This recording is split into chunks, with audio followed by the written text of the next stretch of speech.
original school was built in the 1960s and remained with a couple of minor renovations, basically as it was since 1960. And then in 2008, it was underwent a detailed study about seismic upgrading, and it was determined at that point that the school district would need to replace the school, and that started the process of design and construction of a replacement facility for the school district.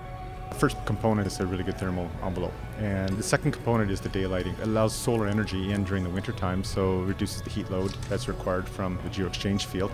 And also, because we have the solar hot water heating, there's a very reduced load dealing with trying to heat up the water. So between the ground source heat and the solar heat, we're actually providing most of the heat that would otherwise be heated by a boiler. And we actually do have a boiler in the school, because there will be times when we need to top up the heat. The interesting thing is that we've been watching the gas meter in the school for the last, since April. And in summertime, when there's no students there, of course the gas meter wasn't basically moving at all. But even in September, we were watching the gas meter, and it's actually moving very little. And that's just saying that the boiler doesn't have to come on, that the solar hot water panels are taking care of the solar hot water demand, and at the geo-exchange field, any heat that's required inside the school is actually being sourced from the ground. With the undulating roof structure and the glue lamp structure supporting it, was all about expressing wood. That entire roof structure is all 2x4s. They're all nail laminated together. That's not new technology at all. But the fact that we got these incredible spans because we tied that in with a king post structure without the use of secondary structure, glue lamp structure. So that's, from our point of view, that's where the innovation is. We've got these huge panels. They're all prefabricated in Delta, brought to site and lifted into place. So that leads to the next story about wood, which is that in this project here, it actually allowed us to accelerate the construction schedule.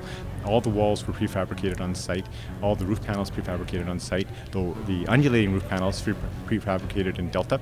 And when these schools started to be assembled, it went very quickly.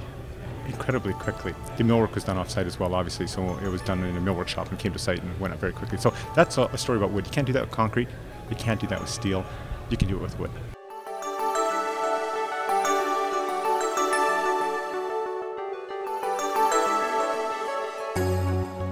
We wanted it, but the principal really was the person who made it happen. They thought it would be very enriching and an educational opportunity for the students. They'll never have it again in their lives probably, and why not see what we can do to develop a little kind of program around education about the construction process. And so I give full credit to the principal. His name's Principal Heaney, Adam Heaney, and I think he actually wrote how this was going to come together and worked very hard to ensure that, that it was maintained from the school's point of view.